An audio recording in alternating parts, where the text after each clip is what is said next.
नमस्कार, स्वागत है आपका बिहार समाचार में। चलिए जानते हैं आज की बिहार की अब तक की सबसे बड़ी और महत्वपूर्ण खबरों के बारे में। सभी खबरें आपके लिए काम की होने वाली है, पर इससे पहले अगर आप चैनल पर नए हैं तो चैनल को सब्सक्राइब जरूर कर लें ताकि आपको बिहार की हर ताजा तरीन खबरें सबसे पहले मिल सके। तो चलिए शुरुआत करते हैं आज की पहली और बड़ी खबर से। बिजली उपभोक्ताओं के लिए बड़ी खबर है। रिचार्ज खत्म होने के 7 दिन के बाद तक नहीं कटेगी बिजली, कंपनी ने जारी किया निर्देश। बिहार में स्मार्ट मीटर उपयोग करने वाले लोगों के लिए अच्छी खबर है। अब प्रीपेड स्मार्ट बिजली मीटर में बैलेंस खत्म होने पर भी 7 दिनों तक बिजली गुल नहीं होगी। इसके बाद अगर मीटर में पैसा खत्म हो जाए तो वे ऐप के माध्यम से इसकी जांच करें और अधिकृत माध्यम से ही मीटर रिचार्ज करें। और जल्द ही सुविधा ऐप वन टाइम पासवर्ड यानी कि OTP से खुलने वाला है। बिजली कंपनी ने लोगों को आगाह करते हुए कह दिया है कि वे साइबर ठगों के झांसे में बिल्कुल भी नहीं आए और किसी को भी OTP बिल्कुल भी नहीं दें। अभी हाल के दिनों में ये मामले सामने आए हैं जहां उपभोक्ताओं को बिजली बिल भुगतान, मीटर रिचार्ज, बिल बकाया माफ करने और कनेक्शन काटने की धमकी देकर ठगा जा रहा है। इसलिए धोखाधड़ी में उपभोक्ता अज्ञात लिंक अगर कोई भेजता है तो उस पर बिल्कुल क्लिक नहीं करें और अपने बैंकिंग और व्यक्तिगत जानकारी शेयर नहीं करें, जिससे ठगों से बचा जा सकता है। ड्राइविंग लाइसेंस लेने का बदल गया नियम, ये काम पूरा करो तब मिलेगा DL। जी हां, बिहार में अब ड्राइविंग लाइसेंस पाने के लिए काफी मशक्कत करनी होगी। मार्च से बिहार के सभी जिलों में ड्राइविंग लाइसेंस पाने के लिए अब टेस्टिंग ट्रैक पर टेस्ट देना होगा और अभी ये सुविधा सिर्फ पटना और औरंगाबाद में है, लेकिन जल्द ही अब बाकी के जिलों में भी इसे शुरू किया जाएगा। इसको लेकर तैयारी कर ली गई है। आपको बता दें कि टेस्टिंग ट्रैक बनने के बाद अब ड्राइविंग लाइसेंस बनाने में पारदर्शिता आएगी। सभी आवेदकों को अब ऑनलाइन और फिर CCTV कैमरा की निगरानी में टेस्ट देना होगा। जिन्हें यातायात नियमों की जानकारी होगी उन्हीं का ड्राइविंग लाइसेंस बनेगा, जिनको गाड़ी चलाना आता होगा साथ ही ड्राइविंग लाइसेंस बनवा सकेंगे। आपको बता दें कि ये देखने को मिल रहा था कि जिन जिलों में ये व्यवस्था नहीं है वहां एजेंट की मदद से, दलाल की मदद से टेस्ट दिए बिना ही लाइसेंस बनाए जा रहे थे, लेकिन अब टेस्टिंग ट्रैक का निर्माण तेजी से पूरा कर लिया गया है। अतिक्रमण हटाने गई पुलिस टीम पर असामाजिक तत्वों ने किया हमला, आधा दर्जन से ज्यादा पुलिसकर्मी हुए घायल। राजधानी पटना में जाम की समस्या को देखते हुए लगातार अतिक्रमण हटाओ अभियान चलाया जा रहा है। इसी कड़ी में दीघा थाना क्षेत्र के फ्लाईओवर के नीचे अतिक्रमण हटाने के लिए पुलिस और नगर निगम की टीम पहुंची थी, लेकिन असामाजिक तत्वों ने पथराव कर दिया। वहीं मौके पर मौजूद मजिस्ट्रेट गजेंद्र कुमार की बोलेरो में भी तोड़फोड़ की गई और क्षतिग्रस्त कर दिया गया और इस हमले में आधा दर्जन के करीब पुलिसकर्मी घायल हो गए हैं। अतिक्रमण हटाने गई पुलिस टीम पर लगातार उपद्रवी तत्व के द्वारा पथराव किया गया, जिसमें वहां मौजूद स्थानीय लोग जो बाजार में खरीदारी कर रहे थे उनके बीच भी अफरा तफरी का माहौल बन गया। पुलिसकर्मी और नगर निगम के कर्मी सड़कों पर भागकर अपनी जान बचाते हुए दिखे, वहीं पीछे से उनके ऊपर लगातार उपद्रवी तत्व ईंट और पत्थर बरसाते रहे। वैसे इस मामले में पुलिस ने 5 लोगों को हिरासत में ले लिया है और कई अज्ञात पर मामला दर्ज किया गया है। पुलिस मामले की जांच में जुटी हुई है। मुख्यमंत्री नीतीश कुमार के बेटे निशांत कुमार की सियासी एंट्री के कयासों पर आया आनंद मोहन का रिएक्शन। जी हां, बिहार की सियासत में मुख्यमंत्री नीतीश कुमार के बेटे निशांत की राजनीतिक एंट्री को लेकर तरह तरह के कयास लगाए जा रहे हैं और विपक्ष से लेकर सत्ताधारी दल के नेता निशांत के राजनीति में आने का स्वागत भी कर रहे हैं। इसी बीच देखिए, पूर्व सांसद आनंद मोहन का भी बयान सामने आया है और निशांत को लेकर पूर्व सांसद आनंद मोहन ने कहा कि एक पत्रकार का बेटा भी पत्रकार बन जाता है, राजनेता का बेटा भी राजनेता बन जाता है। निशांत एक युवा लड़का है और हम दूसरी पीढ़ी के युवा सदस्यों का स्वागत करते हैं। जरूरत इस बात की है कि जनता उसे स्वीकार करे। अगर जनता उसे स्वीकार करती है तो कोई समस्या नहीं है, इसके बारे में चिंता करने की कोई बात नहीं है। बिहार में नौकरियों की भरमार, जारी हुआ एक और नोटिफिकेशन, जल्दी से करें आवेदन। जी हां, पंचायती राज विभाग ग्राम कचहरियों के सुचारू संचालन को लेकर सभी रिक्त पदों पर नियुक्ति की प्रक्रिया आरंभ कर चुकी है और विभाग की ओर से 1583 ग्राम कचहरी सचिव और 2436 न्याय मित्रों की नियुक्ति तैयारी है।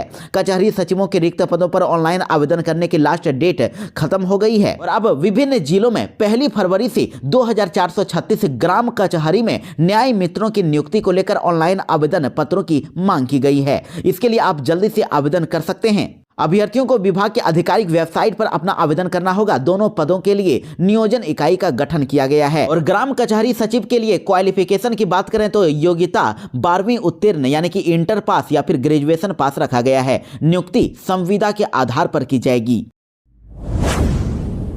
राशन कार्ड धारकों के लिए बड़ी जरूरी खबर। 1 अप्रैल से पहले करा लें ये काम, नहीं तो बंद हो जाएगा राशन कार्ड।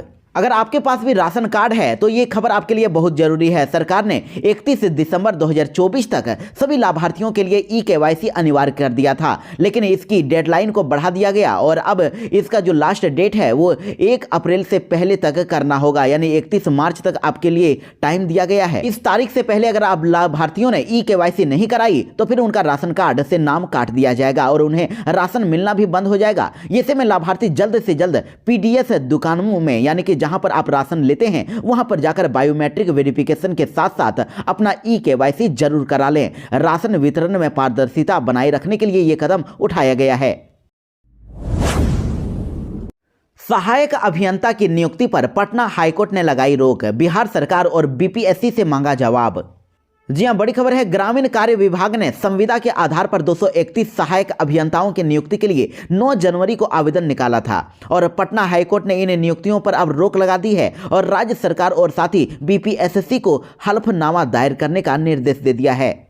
याचिकाकर्ता का कहना है कि एक अन्य मामले में गेट स्कोर के आधार पर नियुक्ति को पटना हाईकोर्ट अस्वीकार कर चुकी है। इसके बावजूद भी ग्रामीण कार्य विभाग ने गेट यानी कि graduate aptitude test in engineering score के आधार पर सहायक अभियंताओं को संविदा पर बहाली के लिए नोटिफिकेशन निकाल दिया। इन नियुक्तियों पर पटना हाईकोर्ट ने रोक लगा दी है और अब इस मामले पर अगली सुनवाई 13 फरवरी को होगी।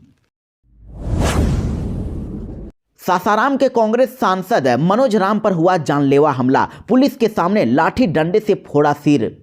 बिहार के कैमूर से बड़ी खबर है, जहां सासाराम के कांग्रेस सांसद मनोज राम पर लाठी डंडे से हमला कर दिया गया। घटना गुरुवार को जिले के कुदरा प्रखंड के नाथुपुर गांव की है, जहां ग्रामीणों ने पुलिस के सामने ही सांसद पर हमला बोल दिया। हमले में उनके सिर में चोट आई है। सांसद को अस्पताल में भर्ती कराया गया, जहां इलाज चल रहा है। सांसद मनोज राम का सिर फोड़ देने की बात बताई जा रही है और एक मामले में वो विवाद सुलझाने सासाराम सांसद कैमूर गए थे। हमले में उन्हें काफी चोट आई है। सिर फूट जाने के कारण डॉक्टर ने 2 टांके लगाए हैं। बेहतर इलाज के लिए हायर सेंटर रेफर कर दिया गया और पुलिस अब मामले की कार्रवाई कर रही है। घटना के वक्त मोहनिया पुलिस भी मौजूद थी। मारपीट में 6 से 7 लोग घायल हुए हैं। जेल में ही रहेंगे अनंत सिंह, कोर्ट से नहीं मिली राहत। अदालत ने पुलिस से मांगी केस डायरी। मोकामा के बाहुबली अनंत सिंह को एमपीएमएल कोर्ट से राहत नहीं मिली है। पंचमहला में हुई गोलीबारी कांड में अनंत सिंह को अदालत से जमानत के लिए अभी और इंतजार करना पड़ेगा। अनंत सिंह की जमानत अर्जी पर सुनवाई के दौरान अदालत ने पटना पुलिस से केस डायरी मांगी है। अदालत से जमानत नहीं मिलने पर फिलहाल अनंत सिंह को जेल में ही रहना होगा और ये भी जाहिर है कि अब अदालत केस डायरी को देखने के बाद ही अनंत सिंह की याचिका पर अगला आदेश देगी। सरस्वती पूजा पंडाल में डीजे बजाने वालों पर होगा एक्शन। कड़ी सुरक्षा के बीच होगा मूर्ति विसर्जन। जी हां, बिहार में सरस्वती पूजा को शांतिपूर्ण तरीके से संपन्न करने के लिए तैयारियां शुरू कर दी गई है।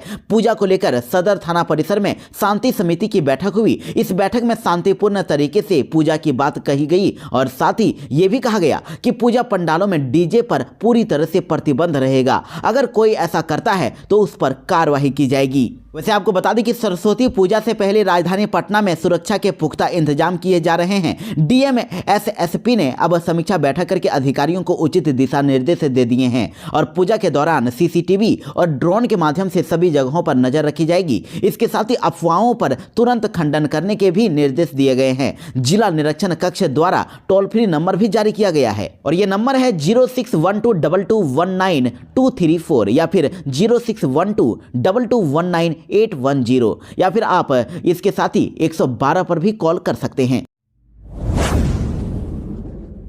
बिहार को मिलने वाली है अमृत भारत ट्रेन की सौगात। भागलपुर से दिल्ली जाना होगा आसान।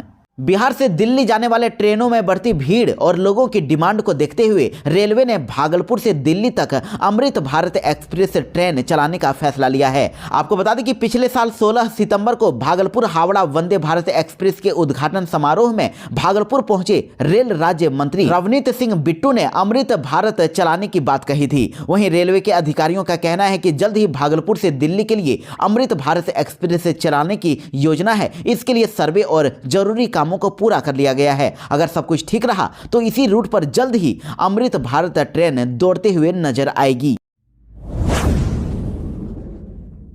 पत्रकार पिटाई में तेजस्वी यादव के बाद रोहिणी आचार्य की हुई एंट्री। नीतीश कुमार से बोली, ये आपका तांडव राज है।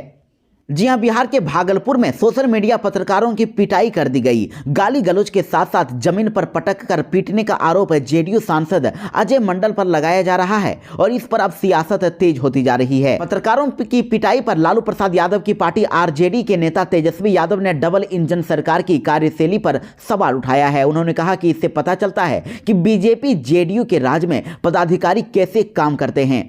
सरकारी पक्ष ने तो इस मामले में चुप्पी साध ली है। हम लोगों की सरकार अगर होती तो बीजेपी और जेडीयू के लोग कहते कि घोर जंगल राज आ गया है और पटना जिले में अपराधी गोलियां चलाते हैं, मीडिया को इंटरव्यू देते हैं कि जरूरत पड़ी तो और चलाएंगे।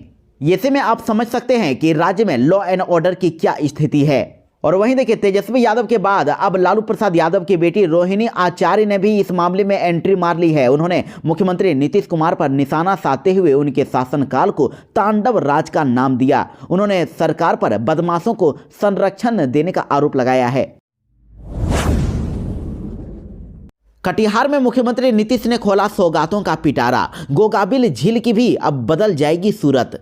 प्रगति यात्रा के तीसरे चरण में कटिहार पहुंचे मुख्यमंत्री नीतीश कुमार ने कहा कि प्रसिद्ध गोगाबिल झील को पर्यटन स्थल के रूप में अब विकसित करने के लिए हर संभव प्रयास किया जाएगा। मुख्यमंत्री ने कहा कि राज्य के हर क्षेत्र में चहुमुखी विकास का कार्य किया गया है और आने वाले समय में विकास की रफ्तार और तेज होगी। मुख्यमंत्री नीतीश कुमार ने 166 करोड़ 96 लाख रुपए की लागत से 145 योजनाओं का यहां पर उद्घाटन और शिलान्यास भी किया।